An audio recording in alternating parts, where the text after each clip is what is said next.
초대교회 때는 교우들 중에 가난한 자나 노예들이 많았습니다.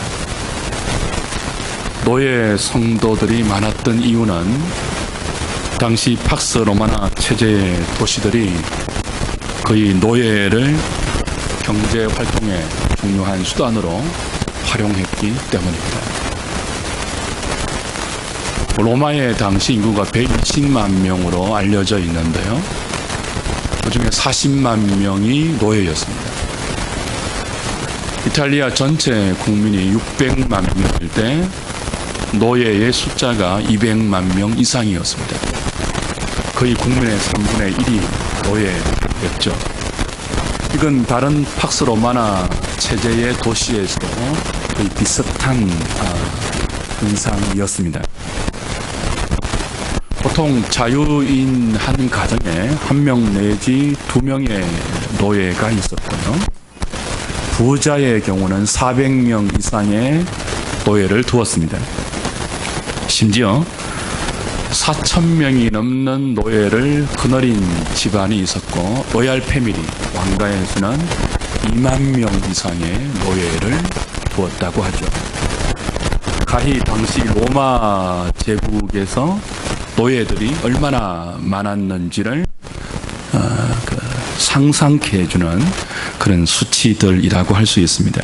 이들은 농사, 뱃일, 광산이나 건축 현장 같은 육체의 노동뿐만이 아니고 집안의 육아, 가사, 그리고 가정교사, 조금 이제 힘이 덜 드는 일이었죠. 기타 인간의 육체의 힘, 또 다른 어떤 활동이 필요한 모든 분야에 노예가 투입되었습니다. 그 노예가 없으면 로마 제국 자체가 돌아가지 않는다고 하는 이야기가 나올 정도였죠. 로마 제국을 노예 경제 사회라고 부르는 이유가 거기에 있었습니다. 그 정도로 노예가 많았기 때문에 자연히 그 노예들이 복음을 듣고 예수를 믿어 교회 안에 들어오는 경우도 많았던 거죠. 중요한 것은 이들이 예수를 믿고 교회 공동체 안에 들어왔지만 여전히 로마 사회 안에서는 가장 최하의 밑바닥 인생으로 남아 있었다는 것입니다. 교회에 들어와서 말씀을 들을 때는, 복음을 들을 때는 세상이 줄 수 없는 자유가 그들에게 주어졌다는 것을 알았습니다.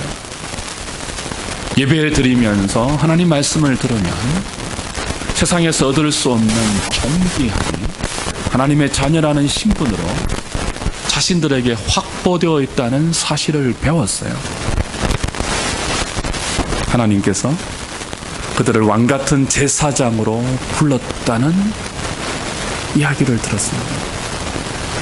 하나님의 소유된 백성이요, 거룩한 나라로 만세전에 택한 받은 존재가 바로 자신들임을 교회 와서 배웠다고. 얼마나 감격스러웠겠습니까? 그런데 예배당 밖을 나가면, 말씀을 벗어나면, 예배가 끝난 후 돌아간 자신의 현실에서는 그들은 여전히 비참한 노예일 뿐이었습니다. 그렇다면 사랑하는 여러분, 그들이 누구일까요? 하나님의 존귀한 자녀입니까? 아니면 비참한 노예입니까? 여러분이 만약 로마 제국에서 살았던 노예였다고 상상해 보십시오. 여러분이 노예입니다. 근데 예배당에 앉아 있습니다. 당시 노예들은 많은 일을 함에도 불구하고 법이 자신들에게 확보해주는 인간으로서의 권리는 거의 누리지 못했습니다. 결혼할 권리도 없었습니다. 결혼해서도 법적으로 아이를 낳을 자유가 노예들에게는 없었죠. 그 어떤 인권의 보장도 주어지지 않는 때에 이 노예들은 주인이 때리면, 주인이 벌하면, 주인이 노예를 벌할 때 아무런 법적인 규제나 제한이 없었습니다. 그러니까 인권의 보장은 전혀 주어지지 않고, 정반대로 인권이 유린될 때는 아무런 법적인 보호를 받지 못했던 비참한 존재들이 로마 제국 아래에 살았던 노예들입니다. 이들에게는 물건에 붙는 상표가 붙어 있었습니다. 인격이 아니라 하는 이야기죠. 집안의 가장 낮은 계급에 속했고요. 단지 주인 재산의 일부로 여겨질 뿐이었습니다. 사람이 아니고 재산의 일부였다. 말하는 짐승이었죠. 선한 주인을 만나면 그래도 조금 괜찮은데, 악하고 까다로운 주인을 만나면 매일 억울하고 부당한 일을 당하고 매를 맞고 채찍을 맞는 것이 다반수였습니다. 여러분이 이런 노예인데 어느 날 복음을 듣고 예수를 믿었다고 생각해 보십시오. 왜? 자유를 주시고 하나님의 자녀라는 존귀한 신분을 주신 하나님께서 이런 비참한 현실, 부당한 현실, 억울한 현실을 그대로 두시는 것일까 하는 의문을 가질 수 있겠죠. 베드로는 이들을 향하여 권면합니다. 사환들아. 오늘 본문이 그렇게 시작되죠. 사환들아. 여기 사환은 노예 중에도 주인이 명령을 하면 즉시 그 명령을 군소리 없이 순종해야 하는 몸종을 가르치는 단어입니다. 노예 중에도 몸종에 해당되는 노예입니다. 사환들아, 범사에 두려워함으로 주인들에게 순종하되 선하고 관용하는 자들에게만 아니라 또한 까다로운 자들에게도 하라.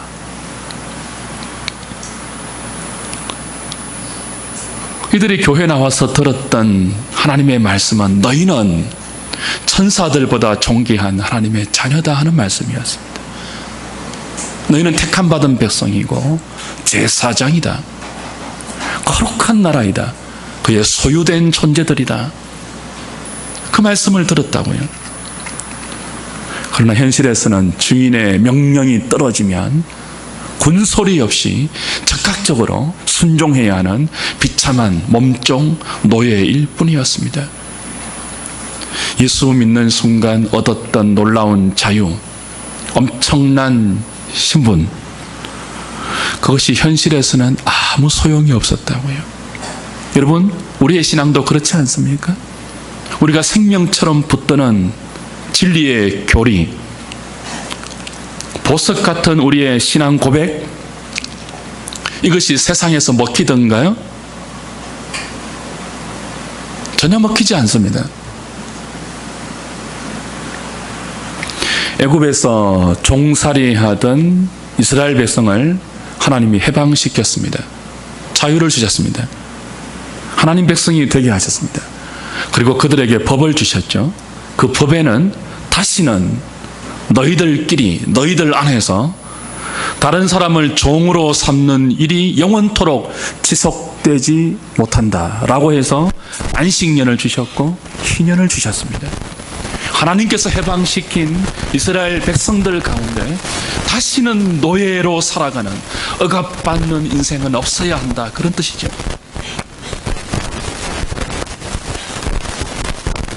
그런데 구약 이스라엘 백성들에게 자유를 주셨고 다른 사람을 종으로 삼지 못하게 법으로 마련해 주셨던 하나님께서 예수 그리스도가 오신 신약 시대에 이런 비합리적인 노예 제도를 그대로 허용하시는 것일까요? 여러분, 구약 율법을 우리가 출애굽기와 레위기를 통해서 계속 수요일 날 확인하고 있습니다. 그 언약의 법에 주된 골자가 뭐죠? 정의를 행하는 백성이 되는 것입니다. 약한 자를 배려하는 그런 삶의 법을 주셨다고요. 하나님 백성들에게 하나님이 요구하신 것은 두 가지입니다. 하나님을 사랑하고 이웃을 사랑하되 정의를 실현하라는 것입니다. 너희들 가운데.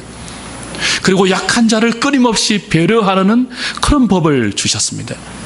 그런데 그런 하나님께서 왜 지금은 압제하는 강자들이 아니고 억압당하고 억울한 일을 당하는 약자들에게, 노예들에게 참으라고 하시죠? 주 안에서 사랑하는 여러분, 분명히 해야 할 것이 있습니다. 구약의 율법은 1차적으로 성도들 사이에서 해당되는 법입니다. 성도와 성도끼리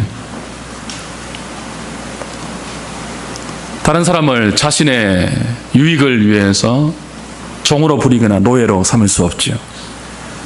성도들 사이에서는 강한 자가 약한 자를 배려하는 것이 너무나 당연한 순리입니다. 은혜의 법칙이니까요. 그러나 세상에서는 그게 통하지 않습니다. 지금 베드로가 사환들아라고 말하는 이 권면은 성도들 사이에서 해당되는 원리가 아니고 교회를 악행을 일삼는다고 욕하고 비방하는 불신 세상 속에서 성도들이 어떻게 살아야 하는지, 너희들끼리가 아니고 너희들을 비방하고 있는 세상 속에서 예수 믿는 사람이 어떻게 살아야 하는 그 맥락에서 적용해야 하는 권면입니다. 율법이 통하지 않는 세상, 우리가 믿는 신앙 고백이 먹히지 않는 세상, 하나님의 은혜의 값어치를 모르는 세상,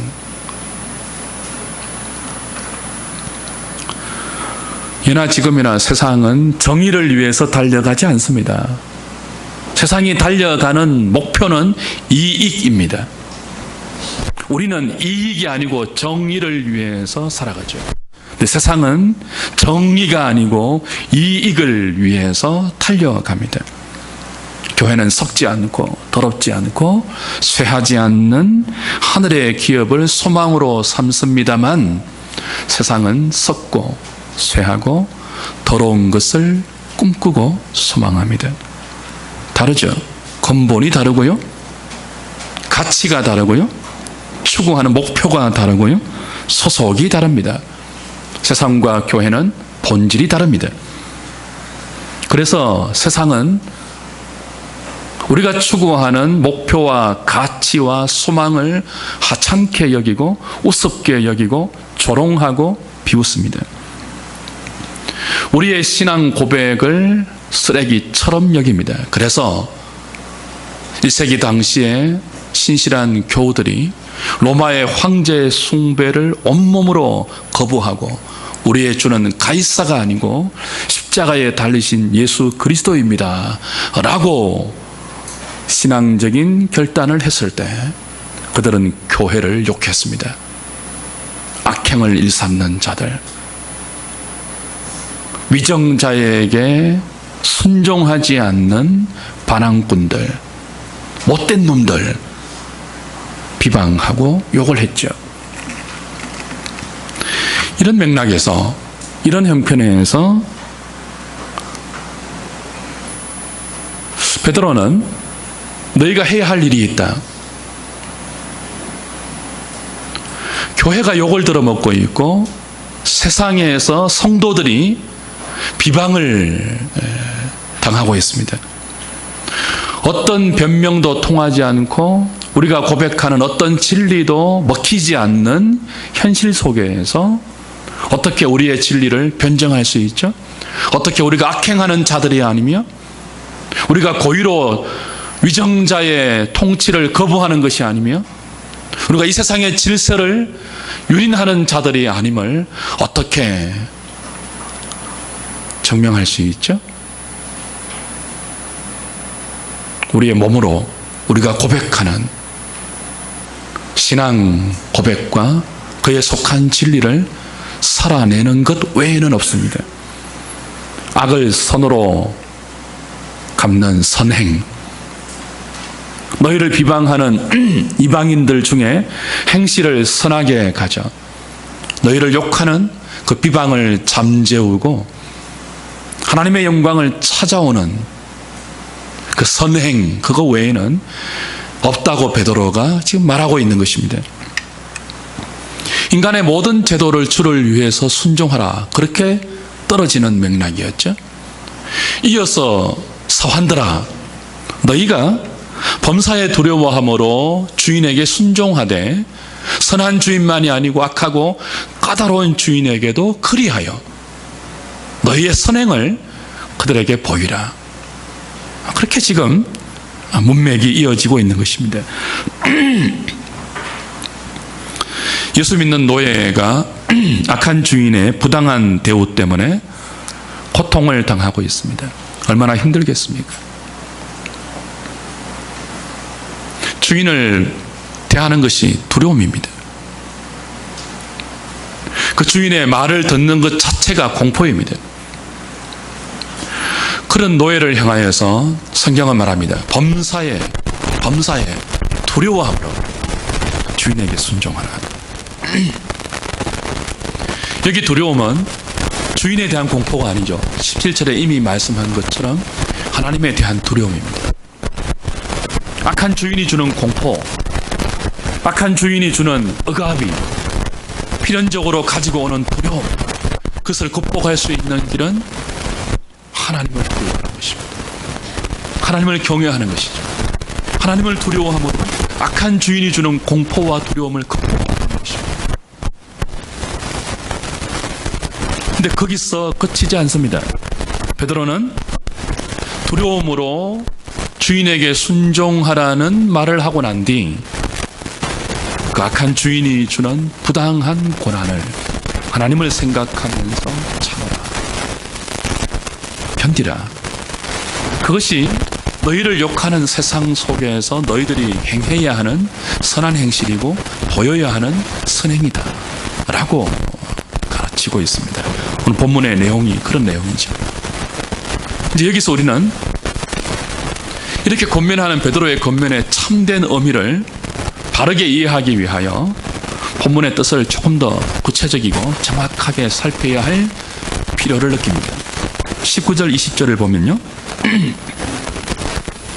우리말 번역은 이렇게 되어 있습니다. 이런 뉘앙스죠. 악한 주인이 주는 부당한 고난을 하나님을 생각하고 견디고 참을 때 그것이 아름답다, 그렇게 번역하고 있습니다.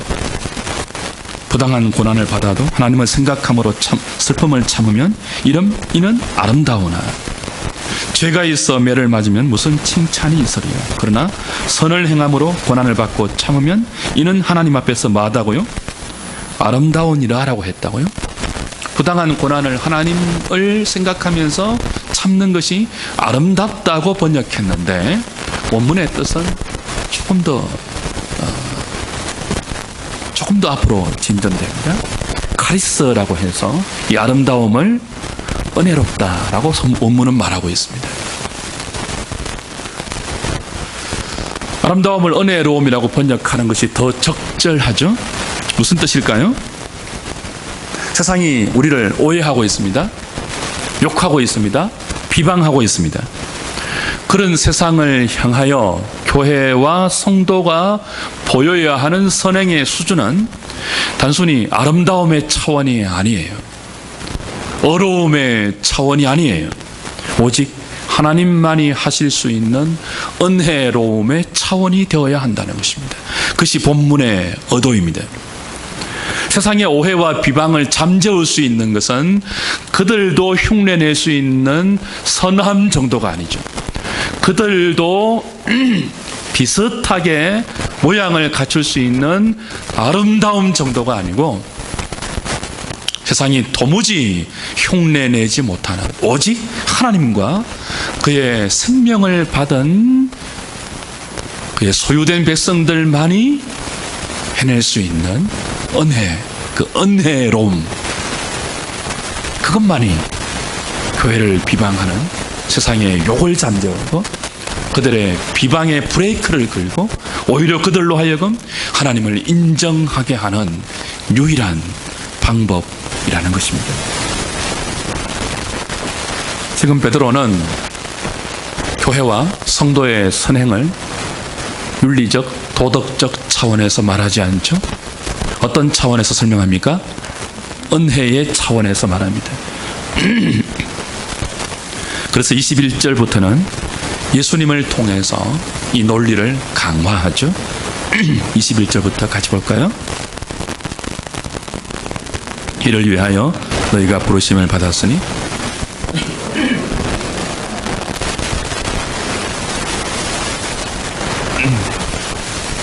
그런 죄를 범하지 아니하시고 그 입에 거짓도 없으시며 욕을 당하시되 맞대어 욕하지 아니하시고 고난을 당하시되 위협하지 아니하시고 오직 공의로 심판하시는 이에게 부탁하시며 친히 나무에 달려 그 몸으로 우리 죄를 담당하셨으니 이는 우리로 죄에 대하여 죽고 살게 하려 하신다. 그가 채찍에 맞음으로 너희는 나음을 얻었나니 너희가 전에는 양과 같이 길을 잃었더니 이제는 너희 영혼의 목자와 감독 되신 이에게 돌아왔느니라. 예수 그리스도를 베드로가 인용합니다. 그분의 십자가를 설명합니다. 세상에서 가장 부당한 일이 예수님이 십자가에 달린 것입니다. 세상에서 가장 억울한 현장이 예수 그리스도가 달린 나무 십자가입니다. 그보다 부당한 일이 없고요. 그보다 억울한 현장이 없습니다. 베드로는 부당한 고난을 당하고 있는 사환들에게 그들의 부당함을 훨씬 뛰어넘는 부당함의 현장인 그리스도의 십자가를 소개합니다.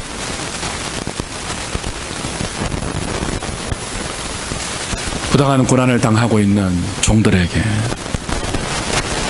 부당한 고난을 통해서 우리를 구원하신 예수 그리스도의 고난을 언급하는 거죠. 사랑하는 여러분, 우리의 구원은 예수 그리스도가 부당함을 당하셨기 때문에 가능해졌습니다.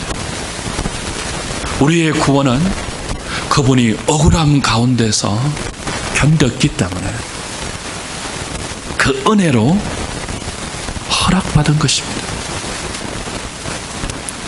오늘 성경은 그렇게 구원받은 성도들이 예수님의 부당함과 예수님의 억울함을 참고 견딘 그 은혜 때문에 구원받은 교회와 성도들이 동일하게 부당한 고난을 당할 때 하나님을 생각하면서 그 그리스도를 생각하면서 참고 견뎌 그리스도가 우리에게 베푸신 은혜를 동일하게 그들의 부당한 현실 속에서 은혜로 드러내고 은혜로 나타내어야 한다고 가르치고 있습니다. 뿐만 아니고 교회가 존재하는 이유가 거기에 있다고 말씀합니다. 성도가 이 땅에서 아직 천국에 가지 않고 교회로 모여서 남아있는 이유도 거기에 있다고 말합니다. 이를 위해서 너희가 부름을 받았다. 이를 위해서 너희가 부름을 받았다. 이가 뭐죠? 부당한 고난을 참고 견디는, 그래서 그것을 통하여 은혜의 은혜됨을 털어내는 것, 그걸 위해서 너희가 구원받고 부름받았다 이야기하고 있죠. 충격적이지 않습니까? 소위 축복을 최고의 복음으로 여기는 현대 교회에서 너무나 낯설게 여겨지는 진리입니다. 어떻게 불의한 일로 고난받는 것이 교회의 존재 이유가 될 수 있겠습니까? 어떻게 부당한 일을 당하는 것이 성도의 살아가는 목적이 될 수 있겠습니까? 그런데 믿기 어려운 이 말이 3장 9절에 다시 반복됩니다. 3장 9절이죠. 같이 읽겠습니다. 악을 악으로 욕을 욕으로 갚지 말고 도리어 복을 빌라. 이를 위하여 너희가 부르심을 받았으니 이는 복을 이어받게 하려 하심이라. 이를 위하여 너희가 부르심을 받았다. 악을 선으로 갚기 위하여 부르심을 받았다. 그리고 부당한 고난을 받을 때 하나님을 생각함으로 견디고 참는 것을 위하여 부르심을 받았다.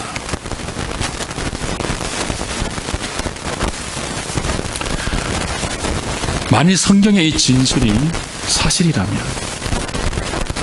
여러분, 그리스도인이 저와 여러분들이 억울함을 당하는 것은 선택이 아닙니다. 여러분이 살아가시면서 부당한 일을 경험하는 것은 선택이 아니라고요. 무엇입니까? 필수입니다. 왜요?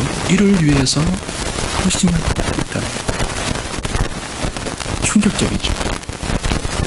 수용하기 힘든 말씀이기도 합니다. 그래서 사실은 예수 믿는 사람들이 부당한 고난을 당하는 것은 이상한 것이 아닙니다. 잘못 믿어서가 아니에요. 죄를 지어서 심판을 당하는 결과가 아니에요. 오히려 지극히 당연한 거죠. 만약 여러분이 억울한 일을 당해서 하나님께 이렇게 기도한다고 생각해 보십시오. 하나님, 왜 이러십니까? 왜 이런 일이 나에게 일어나죠? 그때 하나님의 응답이 무엇일까요? 오늘 말씀대로 하면 어떤 응답이 떨어질까요? 내가 그것을 위해서 너를 불렀는데 아직도 모르느냐? 그런 응답이 떨어지는 것입니다. 이를 위해서 너희가 부르심을 받았다. 하나님께서 저와 여러분들을 부르신 목적이 과거보다 잘되게 하는 것이 아닙니다. 불신자보다 더 오래 살게 하는 것도 아닙니다. 여러분을 누구보다 유명하게 해주고 떵떵거리게 해주고 박수받고 칭찬받게 해주기 위함도 아닙니다.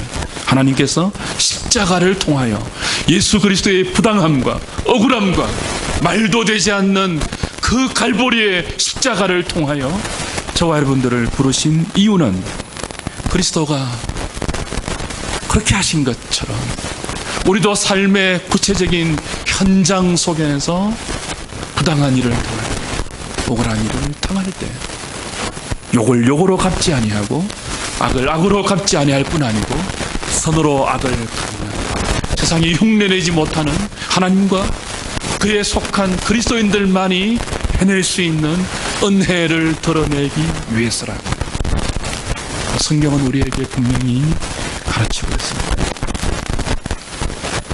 사랑하는 여러분, 이것이 불의한 세상이 교회를 욕하고 비방할 때 하나님께서 그 세상의 비방을 잠재우는 유일한 방법입니다.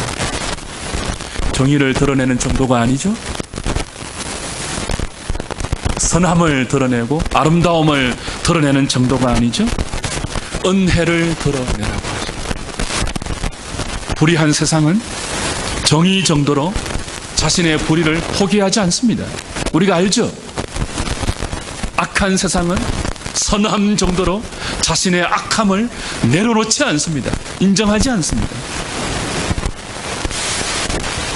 부당한 고난을 주는 악한 주인에게 하나님을 두려워하는 두려움으로 순종하는 예수 믿는 자들의 말도 안 되는 선행, 악을 악으로 갚지 않고 악을 선으로 갚는 은혜 드러냄을 통하여 세상은 신자들 속에 있는 하나님을 볼 수 있습니다. 그리고 하나님께서 은혜로 베푸시는 죄인들의 구원에 대하여 저와 여러분들이 부당한 고난 속에서 은혜를 드러내는 것을 통하여 비로소 하나님의 구원이 무엇인지 호기심을 느끼게 될 것입니다. 주 안에서 사랑하는 여러분, 왜 저와 여러분들이 이토록 낯선 도전, 우리의 본성에 맞지 않는 이 부르심의 길을 가야 합니까? 다른 이유가 없습니다. 하나님께서 저와 여러분들은 이렇게 부르고 계시기 때문입니다. 우리가 이 길을 가고 싶지 않아도 하나님께서 이 길을 부르고 있기 때문에 우리는 이 길을 가야 합니다. 여러분이 교회라면, 우리가 하나님의 백성이라면 이 부당한 고난을 하나님 생각하면서 참고 견뎌 그 현장에서 은혜의 은혜됨을 드러내는 이 길을 가야만 합니다. 그리스도가 우리를 따라오게 하시려고 우리의 본이 되어서 먼저 이 길을 가셨습니다. 하나님께서 그리스도의 십자가를 통해서 우리에게 오셨습니다. 하나님께서 우리에게 오시는 루트는 그리스도의 십자가 외에 없습니다. 우리가 하나님께 가는 방법은 무엇일까요? 동일합니다. 그리스도의 십자가 외에 우리가 하나님께 나아가는 또 다른 길이 없습니다. 하나님께서 우리에게 오시는 길도 십자가밖에 없고 우리가 하나님께 나아가는 길도 십자가 외에는 없습니다. 이 둘은 분리될 수 없죠? 그럼에도 불구하고 저와 여러분들에게는 우리를 위한 그리스도의 십자가와 고난은 쉽게 받아들이면서도 따라가야 할 십자가는 외면하고 거부하는 악한 본성들이 있습니다. 악이 준동하고 불의가 횡행하는 이 세상에서 하나님을 보여주는 유일한 방법이 무엇입니까? 우리의 말이 아닙니다. 세상의 윤리 정도가 아닙니다. 세상이 말하는 아름다움 정도가 아닙니다. 은혜를 드러내는 것입니다. 예수 그리스도가 가신 그 십자가의 길을 통해서 하나님의 은혜가 무엇인지를 사환들처럼 부당한 행실에서 드러내는 것입니다. 그 길 외에 하나님께로 가는 다른 길이 없습니다. 그 길 외에 하나님이 준비하신 영광에 도달하는 길이 없습니다. 오직 십자가입니다. 그것이 성도가 이 세상에서 행해야 하는 선행입니다. 우리 중에 아직 직장이 없어서 어려움을 겪는 분들이 있을 것입니다. 직장이 있어도 말단으로 상사의 온갖 부당한 지시와 잔소리 때문에 고통스럽게 직장 생활하시는 분도 있을 것입니다. 뿐만 아니고 교회 와서 이렇게 하나님 말씀을 들으면 은혜를 받고 세상 걱정이 사라지지만 예배당 문을 나서서 발을 딛고 살아가야 하는 현실로 돌아가면 부당하고 억울한 일들이 산더미처럼 기다리고 있는 지체들도 있을 것입니다. 말씀과 현실의 괴리가 너무 커서 롤러코스터를 타는 것처럼 느껴지는 분도 계시겠죠. 내 인생이 왜 이럴까? 예수 믿는데 왜 이렇지? 하는 생각이 들 때마다 1세기의 사환들이 세상이 줄 수 없는 자유를 허락받고 하나님의 자유라는 존귀한 신부를 얻었음에도 불구하고 개선되지 않는 비참한 몸종이라는 그들의 현실 속에서 이 하나님의 말씀을 진리로 받았던 것처럼 저와 여러분들도 왜 이렇지? 왜 내 현실은 하나님께서 조금도 개선해주지 않는 것이지? 왜 이렇게 억울한 일들이 자꾸 나에게 반복되지? 그런 생각이 들어서 절망스럽거나 좌절이 느껴질 때마다 생각하십시오. 그리스도를 생각하십시오. 그리스도가 부당한 십자가를 지시고 억울한 십자가를 견디면서 여러분을 구원해서 여러분을 부르신 그리스도의 부르신 목적을 묵상하십시오. 죄가 없으신 그분입니다. 죄를 짓지도 않는 그분입니다. 입술에 거짓도 없으신 그분이었습니다. 그런데 그분이 부당한 욕을 만났습니다. 부당한 고난을 당하셨습니다. 욕을 욕으로 갚지 아니하시고 공의로 심판하신 하나님께 모든 것을 맡기시고 묵묵히 자신에게 주어진 그 부당한 십자가를 감당하시면서 저와 여러분들을 말도 안 되는 죄와 사망에서 건져내셨습니다. 우리가 구원받은 것은 이 은혜의 결과입니다.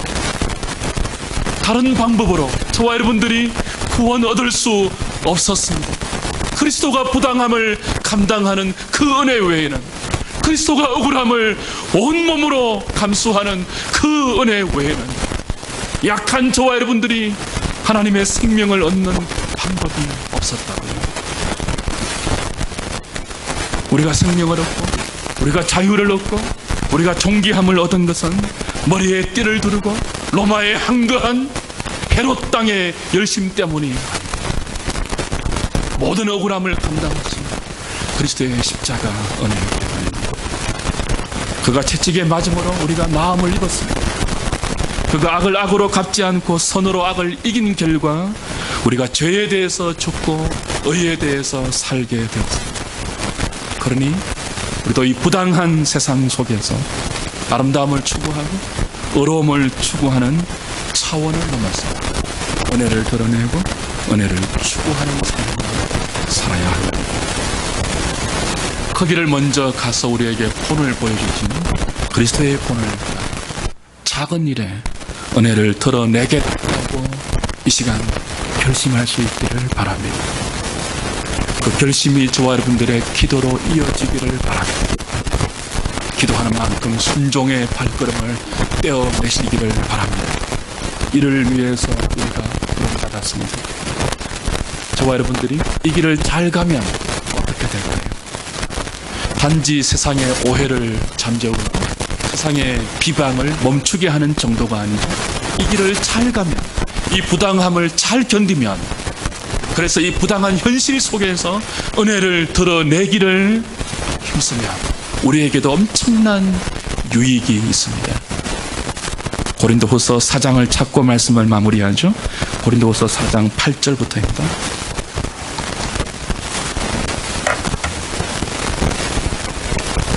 고린도서 4장 8절부터 12절까지 289페이지입니다. 시작. 우리가 사방으로 우겨삼을 당하여도 사이지 아니하며 답답한 일을 당하여도 낙심하지 아니하며 박해를 받아도 버림받지 아니하며 거꾸로 뜨림을 당하여도 망하지 아니하고 우리가 항상 예수의 죽음을 몸에 짊어지면 예수의 생명이 또한 우리 몸에 나타나게 하려 함이라. 우리 살아있는 자가 항상 예수를 위하여 죽음에 넘겨지면 예수의 생명이 또한 우리 죽을 육체에 나타나게 하려 함이라. 그런즉 사망은 우리 안에서 역사하고 생명은 너희 안에서 역사하느니라. 부당한 일을 당하는데요, 우겨삼을 당하고요, 답답한 일을 만나고 억울한 일을 만나고 박해를 받고 거꾸로 뜨림을 당합니다. 그런데 그 속에서 참고 견디면서 우리가 이거 배웁니다. 예수의 죽음을 항상 몸에 짊어지는 법을 배웁니다. 그 부당한 현실과 억울한 현장을 하나님을 생각하면서 참고 견디면서 이제는 내가 사는 것이 아니고 내 안에 그리스도가 사는 생명에 속한 믿음의 신비를 체험합니다. 내가 사는 것이 아니고 내 안에 그리스도가 사는 하나님 나라의 비밀을 보게 되죠. 사망이 내 속에서 역사합니다.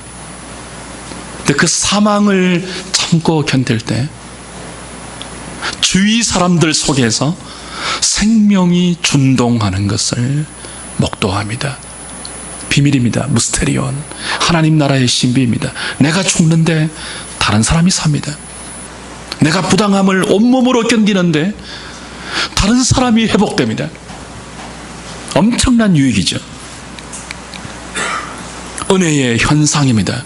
사랑하는 여러분, 성도 한 사람의 생애 가운데, 저와 여러분의 전 인생의 길이 가운데 이것을 경험하는 것보다 더 큰 영광이 없습니다. 예수 죽음을 내 몸에 짊어지는데, 부당함이 우겨삼을 사고 있는데, 억울함에 넘겨지고 매일 박해를 보는데, 사망이 내 속에서 역사하는데 이상하게 생명의 현상이 드러납니다. 말로 설명할 수 없는, 나는 죽는데 다른 사람이 삽니다. 교회가 부흥합니다. 영혼이 일어납니다. 복음이 증거됩니다. 하나님을 인정하는 입술들이 회복됩니다. 이보다 큰 영광이 어디 있습니까? 예수 믿는 우리의 생애 가운데 예수 믿는 이보다 큰 보상이 어디 있습니까? 이보다 큰 우리의 명예가 어디 있습니까? 가장 큰 성도의 영광이고 가장 큰 보상이며 가장 큰 명예입니다.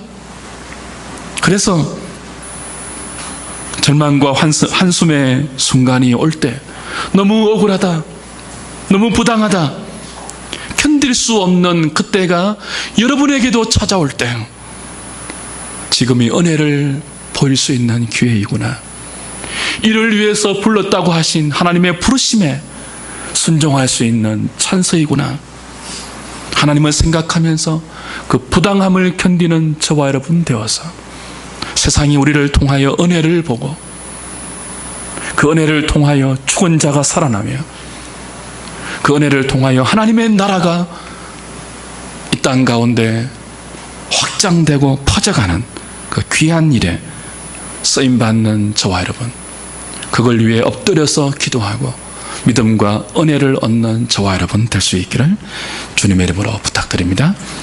기도하겠습니다. 하나님,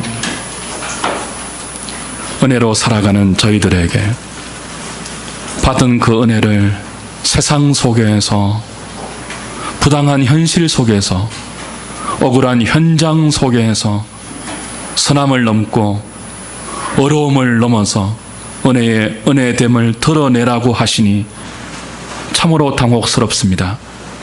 우리의 힘으로 어떻게 이 은혜를 드러낼 수 있겠습니까? 엎드려 구하오니 이 믿음을 주시고 은혜를 주셔서 우리의 남은 생에 이 부당함이 우리의 현실로 닥쳐올 때 그걸 피하지 말고 외면하지 말고 욕을 욕으로 갚지 말고 악을 악으로 갚고 싶은 충동을 이겨 은혜를 드러내는 저희들 되게 하여 주시옵소서. 예수님의 이름으로 기도하옵나이다. 아멘.